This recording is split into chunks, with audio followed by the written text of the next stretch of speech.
Hi guys, நாம் இன்னைக்கு யாலி கேபிகினியோட episode 11 பார்க்க போறோம். இது வரைக்கும் சப்ஸ்கிரைப் பண்ணாதவங்க மறக்காம சப்ஸ்கிரைப் பண்ணிருங்க, பெல் ஐக்கான் பிரஸ் பண்ணிக்கோங்க. நாம இப்ப ஸ்ட்ரைட்டா கதைக்குள்ள போலாம். யூசுப் கொஞ்சம் கூட எதிர்பார்க்காத இந்த கேள்வியை கேட்டதுமே அவனுக்கு பயங்கர ஷாக். செய்றன் ஒரு டைம் பாக்குறான், ஆனா அவன் சொல்றது பொய் தான். என்ன சொல்றான்னா, ஆமா நாங்க ஒன்னா இருந்திருக்கோம் அப்படின்னு சொல்றான். இதை கேட்டதும் ஃபெரித் செய்றனை பார்த்து சிரிக்கிறான். செய்றனுக்கு பயங்கர ஷாக். என்னடா சொன்ன அப்படின்னு சொல்லி சப்புன்னு ஒரு அரை அரைஞ்சு வெளியே போ வெளியே போன்னு சொல்லி அனுப்பி விட்டுறா. இதை கேட்ட சுல்தானுக்கு பயங்கர ஷாக்கா இருக்கு. சத்தம் இல்லாம அவளும் அங்கிருந்து போயிடுறா.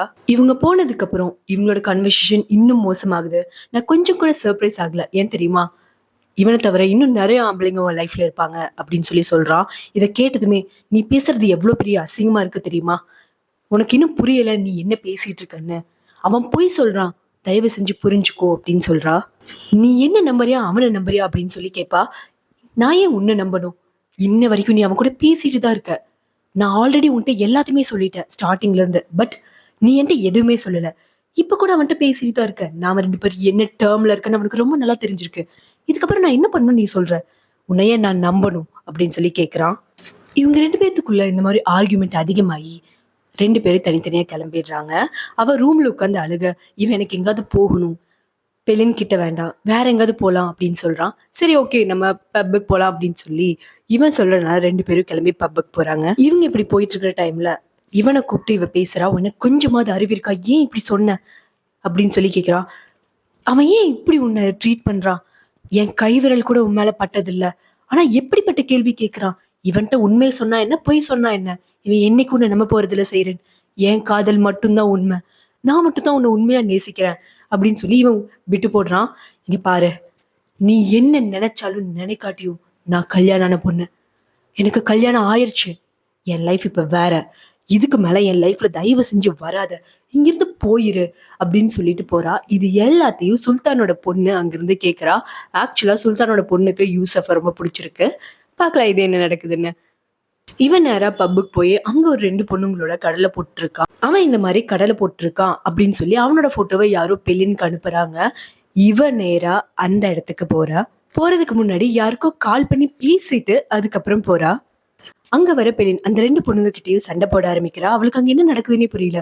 பட் ஃபெரித் அவங்க கிட்ட பேசிட்டு இருந்தனால கோவத்துல அந்த இடத்துலயே சண்டை வருது. இங்க பாருங்க, இந்த இடத்துல இதை பேச வேணா, நம்ம வெளியே போலாம் அப்படின்னு சொல்லி மூணு பேரையும் வெளியே கூட்டிட்டு வரான். பட் வாசல்ல வச்சே மூணு பேரும் பயங்கரமா சண்டை கட்டுறாங்க. நடுவுல ஃபெரித் மாட்டிக்கிட்டான். இது அத்தனையுமே ஒரு போட்டோகிராஃபர் போட்டோ எடுத்துடுறான். இத அபி நோட் பண்ணிட்டு அந்த போட்டோகிராஃபர் பின்னாடியே ஓடுறான். ப்ளீஸ் அந்த போட்டோ பப்ளிஷ் பண்ணிடாத, உனக்கு என்ன வேணுமோ சொல்லு அப்படின்னு சொல்லி கேட்கிறான். இங்க பாரு, இதுக்கெல்லாம் பயங்கரால் நான் கிடையாது, நாளைக்கு வேணா அவன் மீட் பண்ணலாம், இந்தா என் நம்பர் அப்படின்னு சொல்லி கொடுத்துட்டு போறான். இவன் பெரிய கையா இருப்பான் போல. அந்த ரெண்டு பொண்ணுங்களும் போயிட இவங்க ரெண்டு பேத்துக்குள்ள சண்டை அதிகமாகுது. ஏன் இப்படி பண்ண, இப்ப போட்டோ எடுத்துட்டாங்க, இதனால எவ்வளவு பெரிய பிரச்சனை வரும் தெரியுமா, இது மட்டும் பப்ளிஷ் ஆனா என் லைஃபே முடிஞ்சது, என்ன பண்ணி வச்சிருக்க பெலின் அப்படின்னு சொல்லி அவன் சத்த போடுறான். நீ ஏன் என் கால் அட்டன் பண்ணல, அண்ட் இங்க என்ன பண்ற, இவங்க யாரு, செய்றேன் இன்னும் நிறைய பொண்ணுங்க, இந்த மாதிரி எத்தனை பொண்ணுங்க தான் உன் லைஃப்ல இருக்காங்க அப்படின்னு சொல்லி சத்தம் போடுறா. அந்த டைம்ல அங்க வர அபி அவன் போட்டோ கொடுக்கல, அவன் நம்பர் கொடுத்துட்டு போயிருக்கான், நாளைக்கு நான் அவனை மீட் பண்ணி எப்படியாவது கன்வின்ஸ் பண்ண ட்ரை பண்றேன் அப்படிங்கிறான். போச்சு, இது ரொம்ப பெரிய பிரச்சனையாக போகுதுன்னு சொல்லி இவன் ரொம்ப ஃபீல் பண்றான். எப்படியோ ஒரு வழியா இதெல்லாம் பேசி முடிச்சுட்டு இவன் வீட்டுக்கு வந்து பார்க்கும்போது மெயின் டோர் வழியா உள்ள வர முடியாதுன்னு பேக் டோர் வழியா வரான். அப்போ அவ இந்த மாதிரி இவங்க எல்லாம் வந்து உன்னை கேட்டாங்க, நான் எப்படியோ சமாளிச்சிட்டேன் அப்படின்னு சொல்லி எழுதி வச்சுட்டு அவ போர் அடிக்கிற நேரத்துல கொஞ்சம் ட்ராப் பண்ணி வச்சுட்டு தூங்கிட்டு இருக்கா. அவ பண்ண எல்லாத்தையுமே பார்த்துட்டு அவ பக்கத்துல போயிட்டு பட் அவளை நெருங்கவே முடியாம மனசளவுல நிறைய இஷ்யூஸோட தள்ளி வந்து அவளை பார்த்த மாதிரியே உட்கார்ந்து அப்படியே தூங்கிடுறான். இவங்க ரெண்டு பேர்த்துக்கும் ஒருத்தர் ஒருத்தர் பிடிச்சிருக்கு. பட் இவங்க ரெண்டு பேர்த்துக்குள்ள இருக்க நிறைய மிஸ் அண்டர்ஸ்டாண்டிங்ஸ்னால ரொம்ப தூரமா நின்றுட்டு இருக்காங்க விலகி. அடுத்த நாள் காலையில ரொம்ப ஏர்லியாவே அபி போய் அவன்கிட்ட பேசுறான். பட் அவன் எந்த விதத்துலயும் இதுக்கு ஓகே சொல்லல. பார்க்கலாம், நான் இதுக்கு யோசிச்சுதான் முடிவெடுக்க முடியும், நான் இன்னொரு டைம் அப்புறமேல உங்களுக்கு கூப்பிடுறேன் அப்படின்னு சொல்லிட்டு அவன் அங்கிருந்து கிளம்பிடுறான். அந்த மீட்டிங் சக்சஸ்ஃபுல்லா போகல. இவங்க மார்னிங் சாப்பிட்டு இருக்கும்போது அந்த டேபிளுக்கு தாத்தா வரல, இவங்க மட்டும்தான் இருக்காங்க. அப்ப கால் பண்ற அபி, அவன் எதுக்கு ஓகே சொல்லல, இதை நீ யார்கிட்டையாவது சொல்லி பெரியவங்க டீல் பண்ணா மட்டும்தான் இதை நம்ம சமாளிக்க முடியும், என்னால இதுல அவன் பணத்துக்கு ஒத்து வர மாட்டேன்ட்டான், நம்ம இதுல வேற ஏதாவது பண்ணி ஆகணும், அதுவும் சீக்கிரமா அப்படின்னு சொல்லி சொல்றான். வேற வழி இல்லாம அப்ப நான் உங்ககிட்ட பேசணும் அப்படின்னு சொல்லி டேபிள்ல சொல்றான். எதா இருந்தாலும் இங்கேயே பேசு அப்படிங்கிறாரு. நேற்று நைட் எனக்கு கொஞ்சம் மனசு சரியில்லை, நான் கொஞ்சம் இஷ்யூஸில் இருந்தேன், அதனால நான் கொஞ்சம் வெளியே போயிருந்தேன்.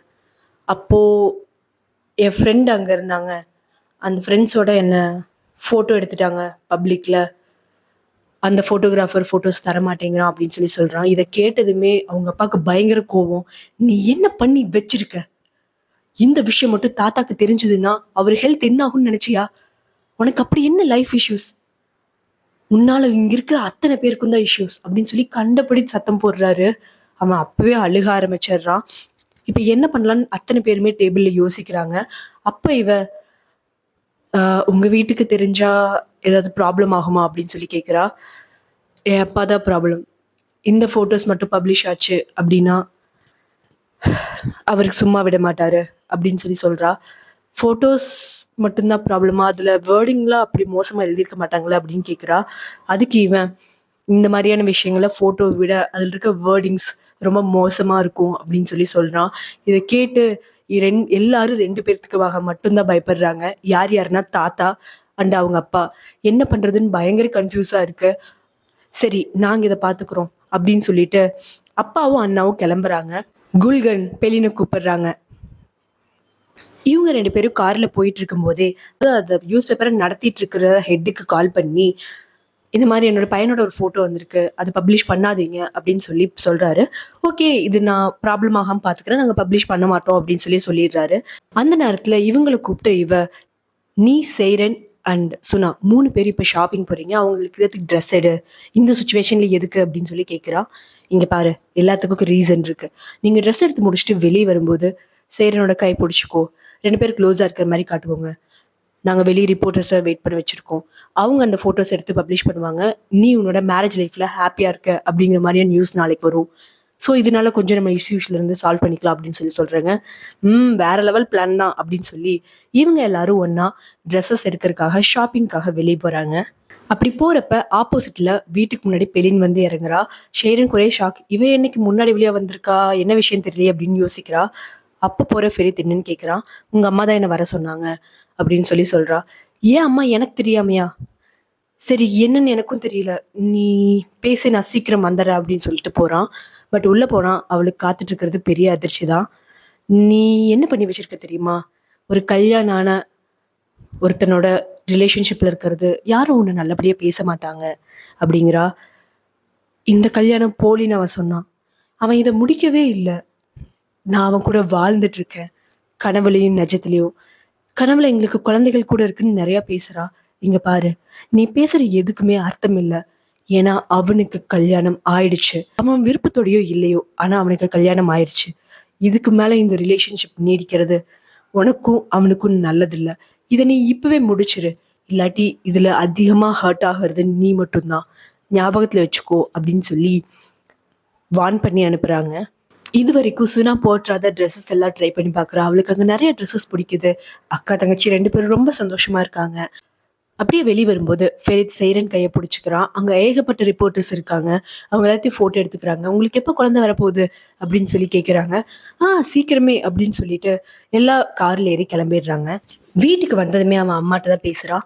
நீங்க எதுக்கு பெலின்னு வர சொன்னீங்க, அவ என்ன பேசுனீங்க, அவ என் காலை எடுக்க மாட்டேங்கிறா அப்படின்னு சொல்லி கேட்கிறான். இங்க பாரு, நான் என்ன சொன்னனோ அதுதான் அவ பண்றா. இதான் உங்க 2 பேத்துக்கும் நல்லது. இதுக்கு முன்னாடி ஆன பிரச்சனை பத்தாதா? நீ இன்னும் ப்ராப்ளம்ஸ் கிரியேட் பண்ணிட்டு இருக்க. போதும் எல்லாமே, இதுக்கு மேல எதுவும் வேண்டாம், அவ்வளவுதான், இது முடிஞ்சுது அப்படிங்கிறாங்க. நீங்க என்ன சொல்லி கல்யாணம் பண்ணீங்க? இன்னைக்கு என்ன நடக்குதோ அதை மட்டும் பேசு ஃபெரித். எல்லாம் முடிஞ்சது, சைரன் மட்டும்தான் உன் லைஃப், அதை மட்டும் பாரு அப்படின்னு சொல்லி அனுப்பி விட்டுறா. சுனாவை வீட்டுக்கு கொண்டு போய் விடுற வழியில நம்ம ஐஸ்கிரீம் சாப்பிடலாமா அப்படின்னு சொல்லி கேட்பா. சாப்பிடலாமே அப்படின்னு சொல்லி அவளும் சம்மதம் சொல்ல 2 பேரும் யாருக்கும் தெரியாம ஒரு இடத்துல உட்காந்து அமைதியா ஐஸ்கிரீம் சாப்பிட்டு கண்களால பேசி அவங்களோட காதலை என்ஜாய் பண்ணிட்டு இருக்காங்க. இப்படியே நைட் ஆகிற ஒரு ப்ராப்ளம் வெடிக்குது. என்னன்னா, அந்த பத்திரிகையில வேலை செய்யற அந்த ரிப்போர்ட்டர் கிட்ட போட்டோஸை பப்ளிஷ் பண்ண வேண்டாம்னு சொல்லிட்டாங்க.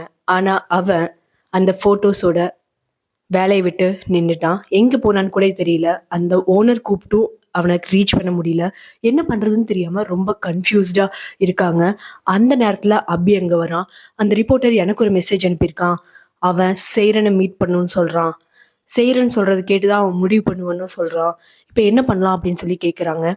நான் எப்படியாவது செய்யறேன்னு ஓகே பண்ண வைக்கிறேன் அப்படின்னு சொல்லி ஃபெரித் சொல்ல, உங்க அப்பா என்ன சொல்றாருன்னா, இங்க பாரு, இதுல செய்யறேன்னு ஓகே சொல்லுவாங்களா, முக்கியமான விஷயம் இது மட்டும் வெளியே வந்துச்சுன்னா பெரிய ப்ராப்ளம் ஆகும். செய்யறன் இதுல உள்ள இருக்கிறதுனால இன்னும் கேர்ஃபுல்லா இருக்கணும்.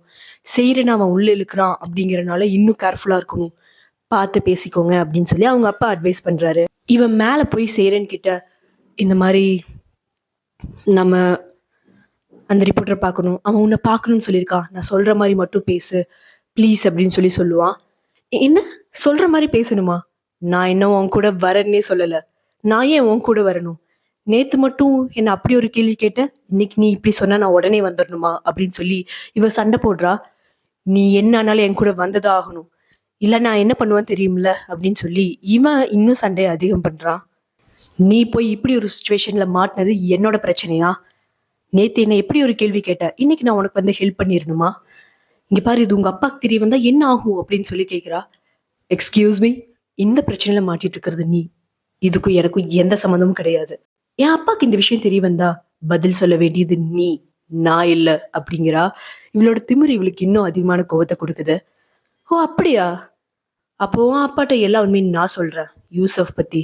இந்த மாதிரி கல்யாணத்துக்கு முன்னாடி யூசப்னு ஒருத்தன் லவ் பண்ணிட்டு இருந்தா, அண்ட் அவ கூட எல்லாமே இவ பண்ணிருக்கா. இப்படிப்பட்ட ஒரு தீவா எனக்கு கல்யாணம் பண்ணி கொடுத்துருக்கீங்க அப்படின்னு சொல்லி உன் அப்பாட்ட நான் கேட்பேன் அப்படின்னு சொன்னதுமே இவ உடஞ்சு போயிடுறா. உன்ன மாதிரி அசிங்கமான ஒருத்தனை நான் பார்த்ததே இல்லை, இவ்வளோ கீழ்த்தனமா பேசுவேன்னு நான் எதிர்பார்க்கவே இல்லை அப்படின்னு சொல்லி அவ அங்கிருந்து போயிடுறா. அவளுக்கு பயங்கர அழுக வருது. தன்னோட வீக்னஸ் எதுவோ அதை ஒருத்தர் டார்கெட் பண்ணி அதையவே யூஸ் பண்ணி நம்மள ஒவ்வொரு வேலையும் பார்க்க வைக்கிற போது, நம்மள அடிவணிய வைக்கும் போது நம்ம ரொம்பவே ஹர்ட் ஆகும். அந்த மாதிரியான சூழ்நிலை இப்ப இருக்கிற சேரன் ரொம்பவே வருத்தப்படுறா. அவளால முடியல, ரொம்ப கஷ்டப்படுறா. இந்த வார்த்தையை சொல்லிட்டு வந்த ஃபெரித்னாலேயோ அதை ஏத்துக்க முடியல. பட் இது எல்லாத்தையும் சமாளிச்சாகணுங்கிற சுச்சுவேஷன்ல அவன் இருக்கான். அதனால சொல்லிட்டு வந்து அழுகிறான். இப்படியே மார்னிங் ஆகிட காலையில எதுவுமே நடக்காத மாதிரி, நம்ம எப்ப போறோம், நம்ம கிளம்பலாமா அப்படின்னு சொல்லி கேட்பா. நீ என்ன சொல்ல, நீ வரையா? ஆமா நான் வரேன், நான் பேசுறேன் அப்படின்னு சொல்லி இவ சொல்லுதுமே அவன் பயங்கர ஹாப்பி. சரி, லாஸ்ட் நைட் நடந்ததுக்காக ரொம்ப சாரி. நான் அந்த மாதிரி பண்ண போறது கிடையாது. ஆனா இப்ப நீ பண்ண போற ஹெல்ப் ரொம்பவே பெருசு. நம்ம 2 பேத்துக்குள்ள இருக்கிற நிறைய கோபங்களும் சண்டைகளும் இதுக்கப்புறம் இருக்காது. இந்த ப்ராப்ளம் மட்டும் நீ கிளியர் பண்ணிட்டேனா இதுக்கு மேல நான் யாரை பத்தி ஒண்ணு பேச மாட்டேன். நான் இதுக்கு மேல அவனை பத்தி பேசவே போறது இல்ல. நம்ம 2 பேரும் ஒரு நிம்மதியான லைஃப் லீட் பண்ணலாம் அப்படின்னு சொல்லி சொல்றான். முதல்ல நீ சொன்னதெல்லாம் செய், அப்புறம் பார்க்கலாம் அப்படின்னு சொல்லி அனுப்பி வைக்கிறா. சொன்ன மாதிரி மார்னிங் மீட்டிங் நடக்குது. அந்த ரிப்போர்ட்டர் என்ன கேட்கிறான்னா, நான் இது எல்லாத்தையும் உங்க வாயிலிருந்து கேட்கணும் அப்படிங்கிறதுக்காக மட்டும்தான் உங்களை வர சொன்னேன். நீங்க என்கிட்ட உண்மையை சொல்வீங்கன்னு நம்புறேன் அப்படின்னு சொல்லி சொல்றான். இங்க பாருங்க, பெலின் என்னோட ஃப்ரெண்ட் தான். ஃபெரித் கிட்ட யாரோ 2 பொண்ணுங்க தப்பா நடந்துக்க ஃபிளர்ட் பண்ணிக்க ட்ரை பண்ணிட்டு இருக்கும்போது என்னோட ஃப்ரெண்ட் இதை பார்த்துட்டு எப்படி அமைதியா இருப்பா? அதனாலதான் அவ உள்ள போனா. ஏன் இப்படி பண்றீங்கன்னு ஆர்குமெண்ட் போச்சு. அந்த டைம்ல தான் நீங்க போட்டோ எடுத்துட்டு இதை தப்பா நினைச்சிட்டீங்க அப்படின்னு சொல்லி சொல்றா. ஓ அப்படியா? ஆனா அபி வந்து அந்த 3 பேர்த்துக்கும் ஒருத்தருக்கு ஒருத்தர் சம்மந்தம் இல்லைன்னு சொன்னானே அப்படின்னு சொன்னாங்க. நீங்க நினைக்கிறது தப்பு. இது ஒரு மிஸ் அண்டர்ஸ்டாண்டிங் மட்டும்தான். நானும் ஃபெரித்தும் ரொம்ப ஹாப்பியா சந்தோஷமா இருக்கும். அதுல இந்த மாதிரியான ஒரு நியூஸ் வந்து கெடுத்துட வேண்டாம் ப்ளீஸ் அப்படின்னு சொல்லி கேக்குறா. ஓகே, எனக்கு இப்போ ஓரளவு கிளியர் ஆயிடுச்சு. ஓகே பார்க்கலாம் நம்ம, நான் கிளம்புறேன் அப்படின்னு சொல்லிட்டு நம்ம அப்படியே கிளம்பிடுறான். அவன் என்ன பண்ண போறான் எதுவுமே சொல்லல. கார்ல போறப்ப ஃபெரித் சண்டை போடுறான். நீ ஏன் இப்படி பேசின, லூசா நீ, நான் உன்னை இப்படி பேச சொன்னனா? அவன் பாரு டவுட் வந்துருச்சு, அவன் என்ன பண்ண போறான்னு தெரியல அப்படின்னு சொல்லி நிறைய கேள்வி கேட்கிறான். இங்க பாரு, நீ என்னை கூப்பிட்ட, உனக்கு நான் ஹெல்ப் பண்ண வந்தேன், இருந்தாலும் இப்ப தப்பு என் மேலதானா அப்படின்னு சொல்லி இவ சண்டை போடுறா. 2 பேரும் சத்தம் போட்டே வராங்க. இந்த டைம்ல பெலின்க்கு அந்த ரிப்போர்ட்டர் கால் பண்றான். எனக்கு உங்க பேர் தெரியாது, அதனால இதை பத்தி எனக்கு சரியா தெரியல. பட் எப்போ செய்யறேன்னு உங்க நேம் சொன்னாங்களோ அப்பவே எனக்கு கொஞ்சம் கிளியர் ஆச்சு.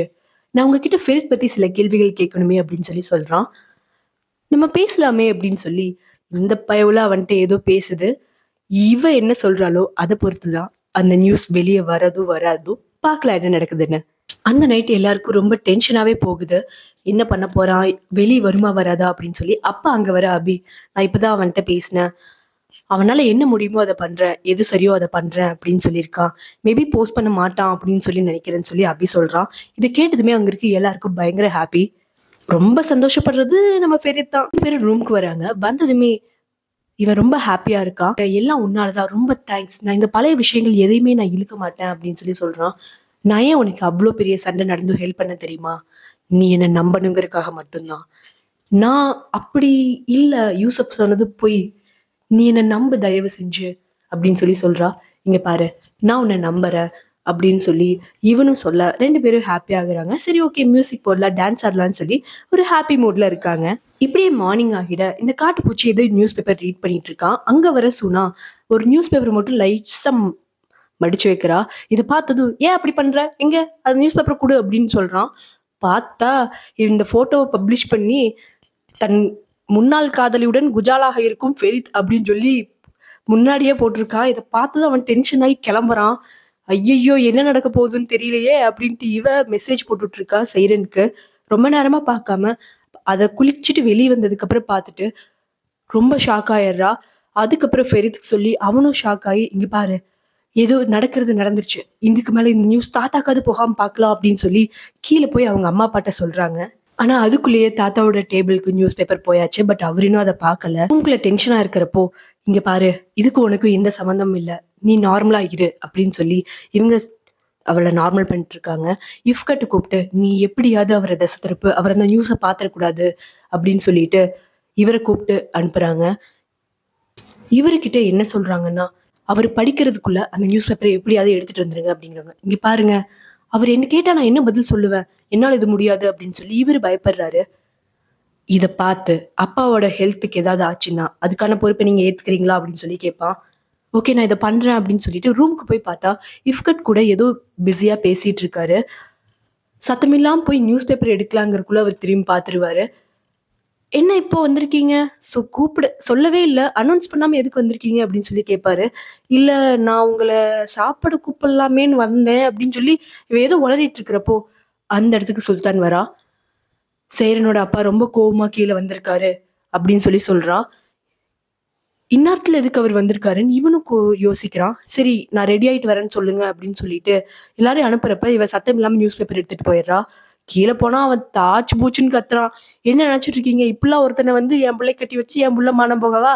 அவ ஒண்ணு இதுக்கு மேல இந்த வீட்டுல வாழ வேண்டாம், நானே அவளை பாத்துக்கிறேன் காலம் புள்ளா, நீ வாழ வெட்டிய என் வீட்டுல இருந்தா போதும் அப்படின்னு சொல்லி கீழே கண்ட மேனிக்கு சத்தம் போட்டு, நீ வா போலாம், உன் அப்பா கூப்பிடுறேன்ல, வா போலாம் அப்படின்னு சொல்லி இவன் கூப்பிடுறான். சேரன் என்ன பண்றதுன்னு தெரியாம முழிச்சிட்டு இருக்கா. நெருப்பு இல்லாம புகையாது, போது போது நீங்க வாழ்ந்த வாழ்க்கை, இப்படிப்பட்ட ஒருத்தவங்க கூட நீ வாழணும்னு அவசியம் கிடையாது, நீ வா செய்யறன் போலாம் அப்படின்னு சொல்லி என்னை இதுக்கு மேல கூப்பிட வைக்காத அப்படின்னு சொல்றாரு. அவ என்ன பண்றதுன்னு தெரியாம யோசிச்சே நிக்கும் போது, என்ன கசிம், என்ன பிரச்சனை அப்படின்னு சொல்லி அந்த இடத்துக்கு தாத்தா வராரு. இதுக்கப்புறம் என்ன நடக்கும் நெக்ஸ்ட் எபிசோட்ல பார்க்கலாம். தேங்க்ஸ் ஃபார் வாட்சிங் ஃப்ரெண்ட்ஸ். Bye by.